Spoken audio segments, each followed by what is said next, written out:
Hola mis estimados hermanos y hermanas, bienvenidos una semana más a mis clases de Ven Sígueme con Lolo. Esto es Producciones Baraka. Hoy estudiaremos Esdras 1 y también los capítulos del 3 al 7, así como Nehemías capítulos 2 y los capítulos del 4 al 6 y el 8. El himno sugerido en esta ocasión es: hazme la luz de tu amor camina, muéstrame cómo a mi Padre orar. Es decir, el himno 198 del Himnario en español. Los libros de la Biblia no aparecen en orden cronológico.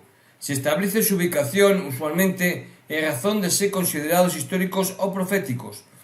Los libros de Esdras y de Nehemías originalmente eran parte de una recopilación que incluía 1 y 2 de Crónicas.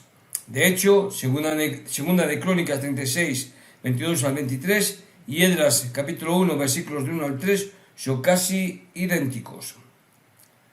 Los libros de Esdras y Nehemías son en realidad los dos últimos libros históricos del Antiguo Testamento. Zacarías y Ageo eran profetas durante este mismo periodo. Malaquías es el único profeta, según lo que se sabe, que sirvió a Israel entre la época de Esdras y Nehemías y el comienzo del Nuevo Testamento. Los libros de Esdras y Nehemías relatan la historia de Israel desde el primer retorno a Jerusalén hasta el final del segundo periodo de Nehemías como gobernador de Judá, entre el 538 a.C. hasta poco antes del 400. La estancia de Esther en Persia corresponde al periodo entre la reedificación del templo de Jerusalén y el retorno de Esdras. En cumplimiento de la profecía, Jehová inspiró a Ciro, rey de Persia, para que permitiera a los judíos regresar a Jerusalén y reconstruir el templo. En Esdras, de los capítulos 1 al 6, se presenta un relato del primer grupo de judíos que regresó a Jerusalén y comenzó a reconstruir el templo. Sin embargo, la oposición de sus enemigos detuvo a los judíos en sus esfuerzos. Gracias al apoyo y a la ayuda de los profetas Ageo y Zacarías, los judíos superaron la oposición y finalizaron y dedicaron el templo. Tras analizar las virtudes del rey Ciro, el presidente Egatal Benson habló de la manera en que nuestro Padre Celestial puede obrar por medio de personas sobre la tierra para cumplir sus propósitos. El presidente Egatal Benson dijo: Dios, el Padre de todos nosotros, utiliza a los hombres de la tierra, especialmente a hombres buenos, para cumplir sus propósitos. Ha sido verdad en el pasado, es verdad hoy en día y será verdad en el futuro. El Señor puede bendecir con inspiración a cualquier persona, incluso a personas de otras religiones. El Elder David H. Oates, del Coro de los 12 Apóstoles y hoy primer consejero de la primera presidencia de la Iglesia, enseñó: ninguna denominación, ni aun la Iglesia restaurada, tiene el monopolio de las bendiciones del Señor. Él ama y bendice a todos sus hijos. El Elder Robert D. Ales, del Coro de los 12 Apóstoles, habló de personas a quienes el Señor inspiró durante la Reforma a fin de cumplir sus propósitos. Él dijo: aunque algunos fueron inspirados a traducir la Biblia, otros recibieron inspiración para preparar los medios para publicarla. Para 1455, Johann Gutenberg había inventado la imprenta de tipo móvil y la Biblia fue uno de los primeros libros que imprimió. Por primera vez fue posible imprimir múltiples copias de las Escrituras a un precio asequible para muchos. Mientras tanto, la inspiración de Dios también ejerció su influencia en los exploradores. En 1492, Cristóbal Colón se dispuso a encontrar una nueva ruta al lejano oriente. Guiado por la mano de Dios en su jornada, él dijo: Dios me dio la fe y luego el valor. La siguiente declaración del presidente Egatal Benson también ilustra cómo el Señor inspiró al explorador para cumplir sus propósitos. Dios inspiró a Cristóbal Colón, que dio testimonio de que fue inspirado en lo que hizo. Nuestro Señor, dijo Colón, abrió mi mente, me envió a la mar y me infundió el fuerte deseo de lograr esa hazaña. Los que oyeron de mi empresa la llamaron sensata, se burlaron, se rieron, mas ¿Quién puede dudar que me inspiró el Espíritu Santo? Bueno, ahora viene una pregunta interesante y quizás a lo mejor alguno se la haya hecho. ¿Quién era Zorobabel? Zorobabel era descendiente de Jeconias, rey que fue llevado cautivo a Babilonia, descendencia que significa que era del linaje real de David. Zorobabel también fue antepasado de Jesucristo, como se puede ver en Mateo 1:12. Fue gobernador de Judá, Ageo 2:2. Zorobabel prestó servicio como gobernador nombrado por los persas sobre la provincia en la cual se ubicaba Judá. Ahora vamos a ver qué nos dice Esdras 1, versículo 4. Se refiere en esta ocasión a la responsabilidad de los judíos que habían permanecido en Babilonia. En su mayoría los expatriados prefirieron no regresar a Jerusalén en esta ocasión, decisión que indica hasta qué punto habían adoptado la forma de vida de Babilonia. El Señor se ocupó de que los exiliados no regresaran con las manos vacías. Tampoco permitió que lo mismo sucediera con los hijos de Israel durante el éxodo de Egipto, como se puede ver en Éxodo capítulo 12, versículos 35 y 36. Se hizo una recolección de objetos preciosos que se emplearían para adornar el templo tal como el Señor lo había indicado. El hecho de que Ciro permitiera reunir tanta riqueza para el templo es señal de la seriedad con la que recibió la profecía de Isaías concerniente a él. Y luego también podéis preguntar, ¿quién era Sesbazar? Sesbazar aparece identificado en Esdras 1:8 como el príncipe de Judá. En Esdras 5:14 leemos que Ciro lo hizo gobernador, pero su nombre no aparece en la lista de los judíos que retornaron. El pasaje en Ageo 2:2 identifica a Zorobabel como el gobernador de Judá. Muchos eruditos creen que Sesbazar y Zorobabel eran la misma persona. En Esdras 1, capítulo 6, versículo 18 de los libros apócrifos y otras autoridades en la materia dice que eran diferentes individuos. Y la evidencia parece favorecer la idea de que realmente se trata de dos personas. Ambos eran del linaje de Judá y los dos probablemente fueron llamados por Ciro. Zorobabel ha llegado a ser más famoso en la historia porque vivió más tiempo que Sesbazar. ¿Quién era Yeshua? El nombre Yeshua aparece en el libro de Esdras, pero también aparece como Josué en Ageo. Este hombre, Yeshua, era el sumo sacerdote levítico. Se puede ver en Ageo 1:1. Zorobabel y Yeshua, motivados por la inspiración profética de Ageo y Zacarías, juntos dirigieron la reconstrucción del templo. Yeshua, el sumo sacerdote, y Zorobabel, el gobernador, cooperaron para dirigir la construcción del templo. Los trabajos comenzaron en el mismo sitio donde el templo había estado originalmente. El altar era necesario para que la adoración y los sacrificios comenzaran nuevamente de acuerdo con el modelo establecido por Moisés, como se puede ver en Levítico capítulos del 1 al 7. El altar fue preparado para los sacrificios de la semana de Sukkot, es decir, fiesta de los tabernáculos, y para otros días santos. Las exclamaciones y los cantos de alabanza al Señor que acompañaron a la colocación de los cimientos del templo se realizaron según la costumbre establecida por David, como se puede ver en Primera de Crónicas 25. Dos coros, un coro y un solista cantaban alternadamente. Es probable que la exclamación fuera semejante al grito de Hosana que se emplea en las asambleas solemnes del presente. Josefa explicó que el recuerdo del primer templo hizo que lloraran los sacerdotes más viejos. El templo de Salomón había sido hermoso y adornado suntuosamente, pero por causa de la extrema pobreza de los exiliados que habían vuelto, el segundo templo era inferior al primero. Por esta razón se sentían desconsolados y no pudieron contener su pesar, de manera que empezaron a lamentar y derramar lágrimas. ¿Quiénes eran los enemigos que estorbaron la obra de reconstrucción del templo? Amigo, podremos llegar a la conclusión de que durante el cautiverio final de Israel por orden de Salmanasar, las ciudades de Samaria no estaban parcialmente sino totalmente despobladas en el año 721 a.C.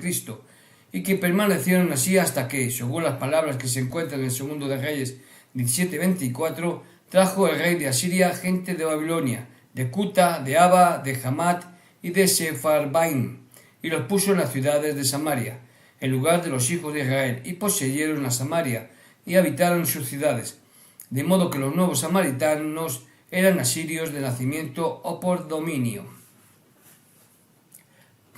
Los extranjeros asirios eran idólatras y no tenían deseo de servir a Jehová ni de adorar adecuadamente en el templo. Posteriormente, cuando estos samaritanos extranjeros se casaron con algunos de Judá, se comenzó a desarrollar una raza mezclada de samaritanos y, al mismo tiempo, una variante de la religión judía.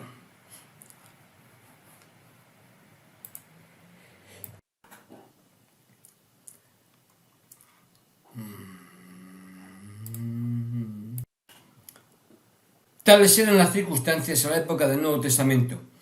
Esta religión adulterada estaba fuertemente entremezclada con prácticas religiosas paganas y otras prácticas no autorizadas, las que los judíos veían como sumamente ofensivas. Cuando Zorobabel rehusó aceptar su ayuda, los samaritanos se manifestaron comprensiblemente enojados y buscaron venganza escribiendo al rey de Persia y acusando de rebelión a los judíos.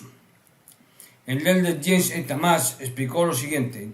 El elder James E. Tamás es el autor de Jesús el Cristo. Se alegaba que en tiempos anteriores el pueblo de Judá había provocado dificultades a otras naciones y que con la restauración de su templo nuevamente se tornaría sediciosos. Esto está en La Casa del Señor, página 43. Finalmente los judíos probaron que habían recibido permiso para construir el templo y el problema quedó resuelto. Pero este incidente revela la base de la tremenda enemistad entre samaritanos y judíos, tan evidente en la época de Cristo. Pregunta interesante e importante. ¿Por qué hablaban en arameo? Y sí, esta pregunta corresponde con... viene concerniente a Esdras 4, versículo 74. Bien, pues en el arameo mencionado en este pasaje que he dicho, era el idioma internacional diplomático del Imperio Persa. Otra pregunta. ¿A qué territorio se refiere la expresión del otro lado del río? Estas palabras se refieren al lado occidental del río Éufrates. Asnapar es la versión aramea de Asurbanipal, nombre de la provincia o satrapia, territorio gobernado por un sátrapa o gobernador persa, que incluía a toda Palestina y Siria. Curiosidad. ¿Por qué quedó detenida tanto tiempo la obra del templo? Bueno, la obra del templo se interrumpió entre 15 y 17 años por causa de la interferencia de los samaritanos. Después de muchos años, los profetas de Dios entraron en escena en Jerusalén para proporcionar la dirección inspirada y el incentivo necesarios para continuar con la construcción del templo. En el primer año del reinado de Darío, el profeta Daniel oró al Señor en cuanto a la profecía de Jeremías referente a los 70 años. Esto está en Daniel 9, versículos 1 y 2. Zorobabel había regresado a Jerusalén unos 16 años antes y se había quedado frustrado en el proyecto de construir el templo.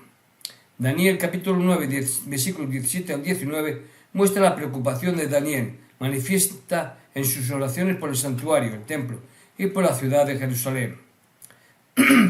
El Señor respondió a Daniel y levantó dos profetas en Jerusalén, Ageo y Zacarías. Ageo, capítulo 1, versículos 1 al 5, 12 al 14, y Zacarías 4, versículo 9, y Esdras 6, 14, muestran en qué forma estos dos profetas inspiraron a Zorobabel, a Jesuá y al pueblo para completar el santo templo a pesar de la persecución, de las dificultades del momento y de los obstáculos oficiales, así como los profetas de esta dispensación han inspirado a los santos a sacrificar mucho para edificar los templos. ¿Por qué Darío respetó el decreto de Ciro? Darío reconoció la mano de Dios en los asuntos de los hombres. Durante su reinado adoptó para el imperio la religión del zoroastrismo. Es probable que pensara que el Dios al cual él adoraba también quería la reconstrucción del templo de Judá. Además, los decretos de un rey frecuentemente fueron respetados por sus sucesores. ¿En qué forma el templo de Zorobabel era comparable al de Salomón? Vamos a verlo. El segundo templo de Jerusalén se terminó de construir en el año 516 a.C., exactamente 70 años después de su destrucción por Nabucodonosor en el año 586 a.C. De esta manera se cumplió la profecía de Jeremías que está en 29, versículos del 10 al 14. Este templo se conoce en la historia como el templo de Zorobabel. En cuanto a disposición general, se diseñó según el templo de Salomón, aunque sobrepujó a su prototipo en muchas de sus medidas. El atrio estaba dividido en una sección para los sacerdotes solamente y otra para el público, y según Josefo se hizo la división con un cerco de madera. En lugar del gran altar de bronce o de otros tiempos, se erigió uno de piedras sin labrar. Adornaba el lugar santo un solo candelero en lugar de 10, y no había sino una mesa para el pan de la proposición en lugar de las 10 mesas cubiertas de oro que habían estado en el primer templo. También leemos acerca de un altar de incienso hecho de oro y otros utensilios menores. En el lugar santísimo se hallaba vacío, porque no se había vuelto a saber del arca del pacto después que el pueblo fue llevado cautivo. En muchos aspectos el templo de Zorobabel parecía poca cosa en comparación con su espléndido predecesor, es decir, el templo de Salomón, y de hecho en ciertos detalles era inferior al antiguo tabernáculo de reunión, el santuario de las tribus nómadas. Los críticos enumeran los siguientes rasgos característicos del templo de Salomón que faltaban en el templo de Zorobabel. 1. El arca del pacto. 2. El fuego sagrado. 3. La Shechiná, o gloria del Señor, manifestada en la antigüedad como la presencia divina. 4. El Urim y Tumim, por medio del cual Jehová declaraba su voluntad a los sacerdotes del orden arónico. 5. El espíritu de profecía, indicación de la comunicación más íntima entre el ser mortal y su Dios. No obstante estas diferencias, el Señor reconoció el templo de Zorobabel e indudablemente fue el centro de revelación divina a los profetas debidamente constituidos. Fue el templo de Zorobabel el que fue restaurado y hermoseado por el rey Herodes. Este monarca le añadió patios y edificios que le hicieron una de las maravillas del mundo en la época de Jesús.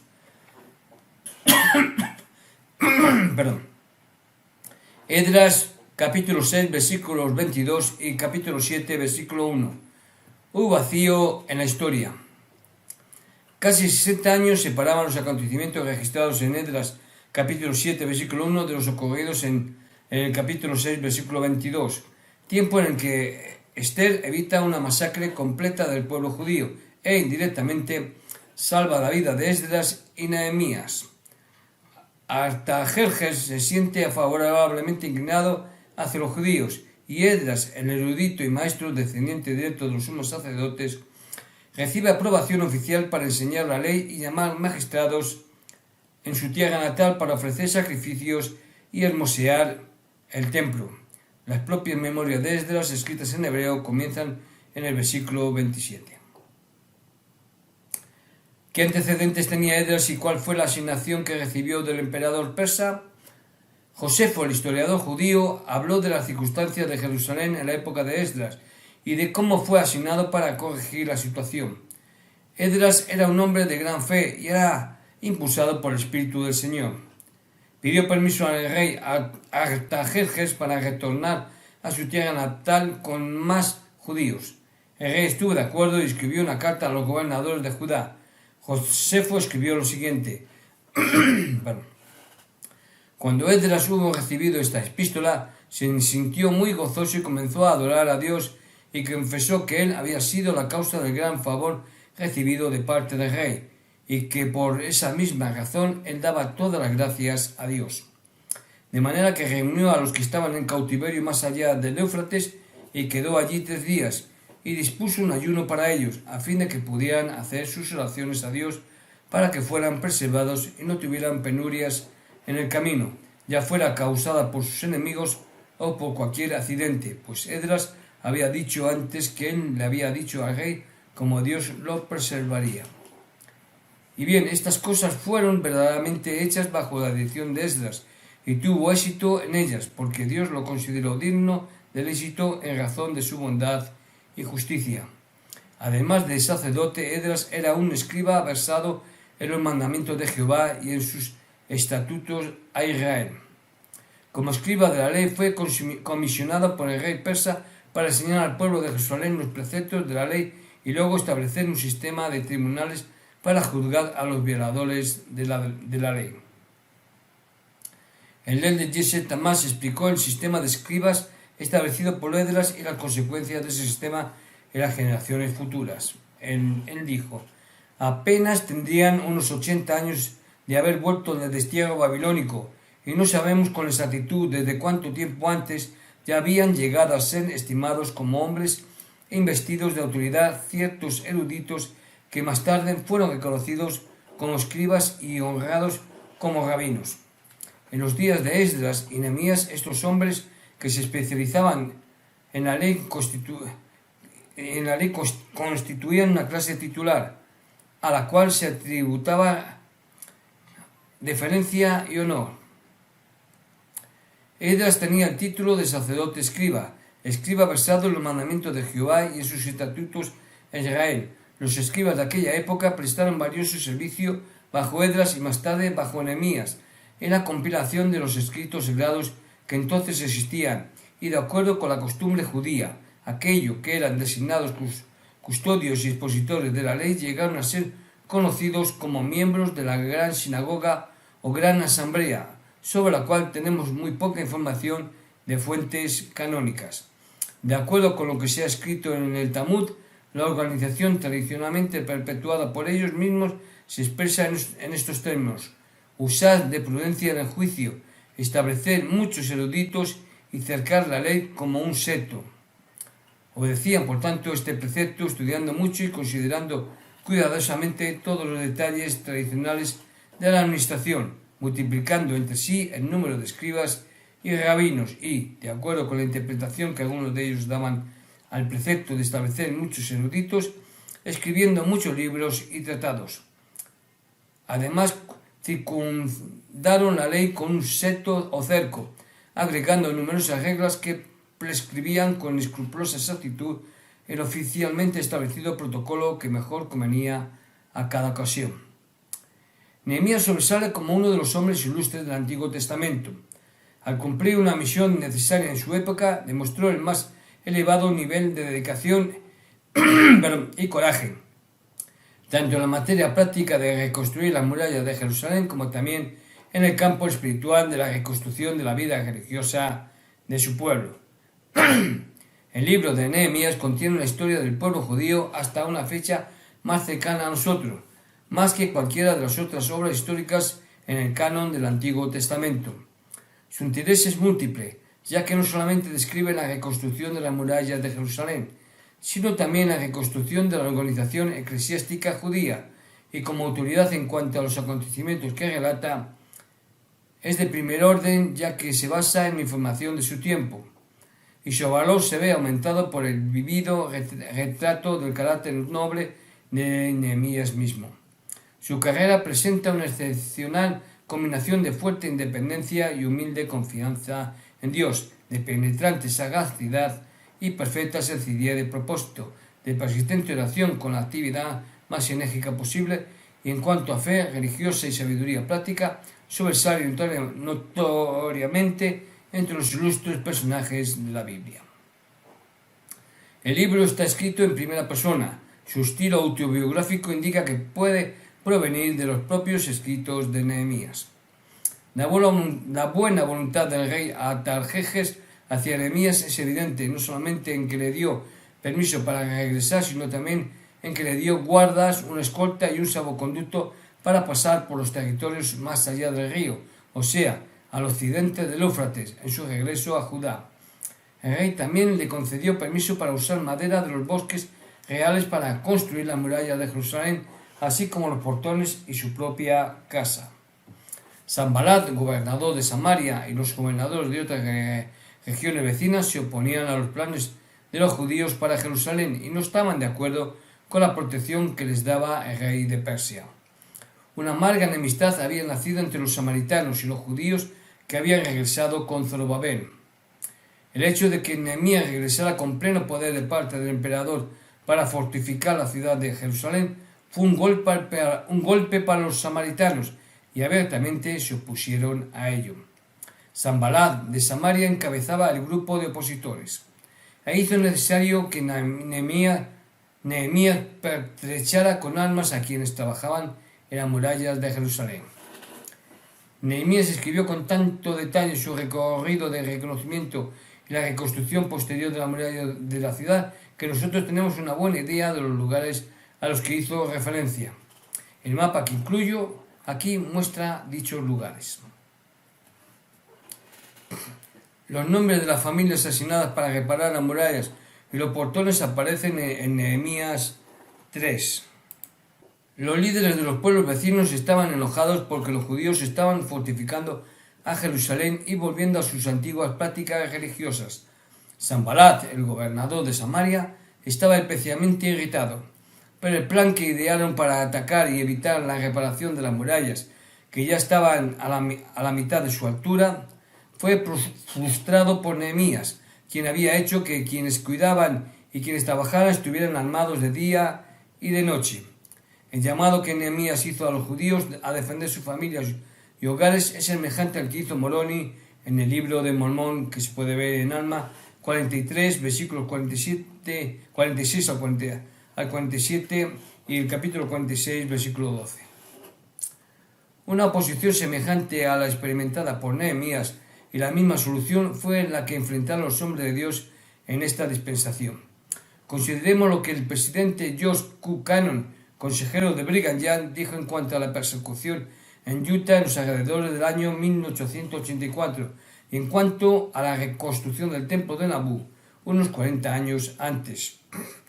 Da ánimo a pensar que, en medio de los asaltos que se realizan contra la Iglesia de Jesucristo de los altos últimos días y de las amenazas que circulan concerniente a nosotros y a nuestro destino futuro, hay suficiente fe en medio del pueblo para proseguir sin desánimo y sin cesar la gran obra que sentimos que nuestro Padre ha impuesto sobre nosotros.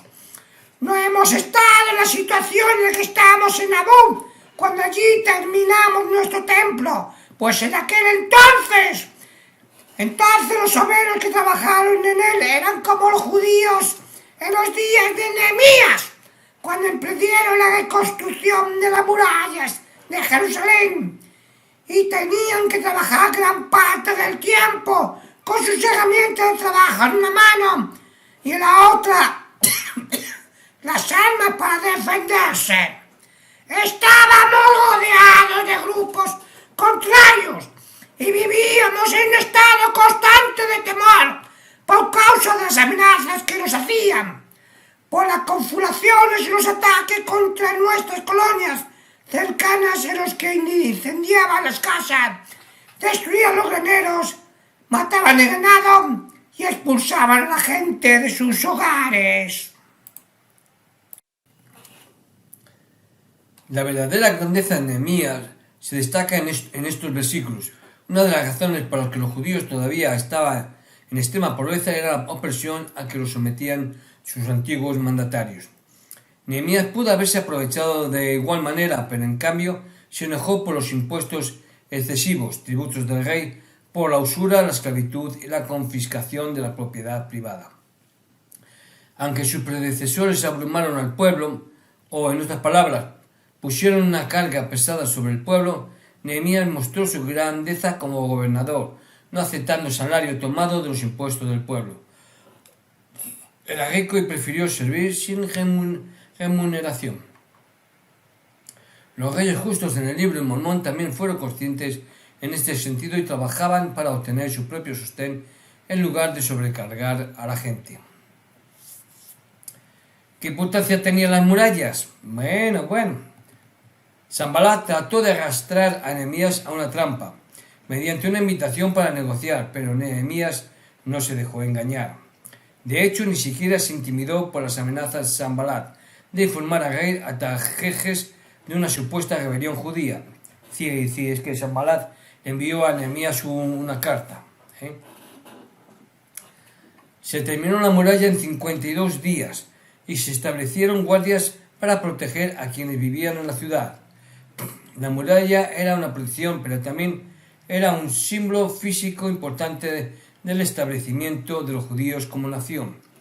La ciudad santa se transformó en una fuerza unificadora a medida que algunas familias fueron elegidas al azar para vivir en ella. Sanbalat y los otros enemigos de Judá comprendieron cabalmente el significado de las murallas y de los esfuerzos que Nehemías, como caudillo, hacía para unificar a su pueblo. Por eso es que la oposición que demostraron era tan persistente. Es de importancia particular que Esdras, el escriba, leyera la ley al pueblo, porque parece que fue esta la primera vez que una sinagoga o lugar para leer y exponer las escrituras se estableció en Jerusalén después del retorno desde Babilonia.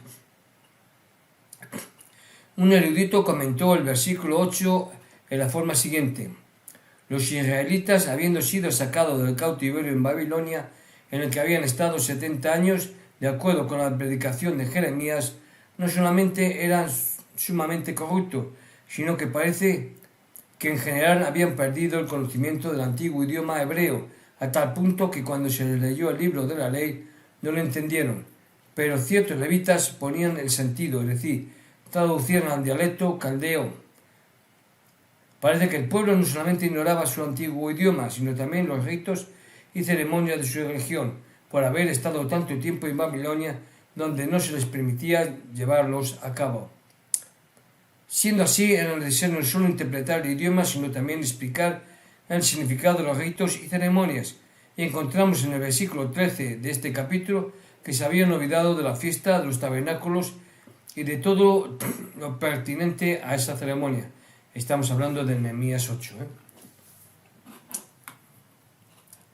Bueno, creo mi deber destacar Nehemías 8, versículo 10, el cuidado de los pobres.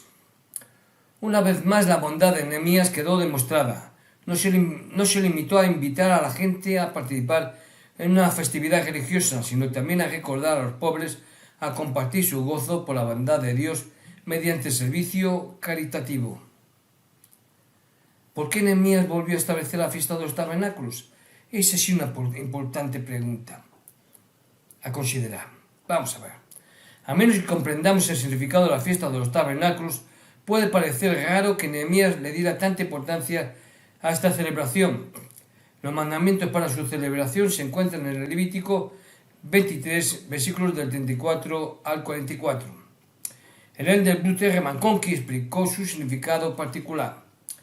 Una de las 3 grandes festividades a las que la concurrencia de todos los varones israelitas era obligatoria era la fiesta de los tabernáculos, y en todo sentido era la mayor fiesta en Israel. Se celebraba 5 días después del día de la expiación y tenía lugar después que los pecados del pueblo elegido habían sido quitados, renovando así, restaurando su relación especial con el convenio con Jehová. Sobre todas las demás celebraciones, esta sobresalía por ser una de regocijo, de expresión de testimonio y alabanza al Señor. En todo sentido, es la fiesta de Jehová, la única celebración mosaica que, como parte de la restricción de todas las cosas, será restaurada cuando Jehová venga a reinar personalmente sobre la tierra por 1000 años. Aún hoy día nosotros realizamos uno de sus principales ritos y lo hacemos en nuestras asambleas solemnes con la expresión del grito de Hosana. Y los adoradores de Jehová tendremos el privilegio de regocijarnos en otros de sus ritos sagrados. También conocida como fiesta de las enramadas, porque Israel vivió en enramadas cuando estaba en el desierto, y como la fiesta de la cosecha, porque se realizaba al dar fin a la cosecha, era ocasión de alegría y regocijo y de generosa ofrenda de sacrificios. Durante la celebración de la Pascua se ofrecían más sacrificios que en cualquier otra ocasión, porque cada familia o grupo mataba un cordero que después comía, pero en la fiesta de los tabernáculos había más sacrificios de becerros, carneros, corderos y machos cabríos ofrecidos por los sacerdotes por el bien de la nación, que en todas las demás celebraciones israelitas juntas. Puesto que esta fiesta celebraba la finalización de la cosecha, representaba la misión de la casa de Israel, que es reunir en el Evangelio a todas las naciones para Jehová, empresa que se ha puesto en marcha, pero que no se completará sino hasta el milenio, cuando Jehová será rey sobre toda la tierra y reinará personalmente en ella. Entonces se cumplirá lo que está escrito en Zacarías capítulo 14, versículos del 9 al 21. Ese será el día cuando la ley saldrá de Sión y la palabra del Señor de Jerusalén. Manifiestamente, cuando la fiesta de los tabernáculos se celebre en ese día, sus ritos y ceremonias serán conforme al nuevo orden del Evangelio y no incluirán el orden mosaico del pasado. Y con esto, mis estimados hermanos y hermanas, doy por finalizado el programa de hoy.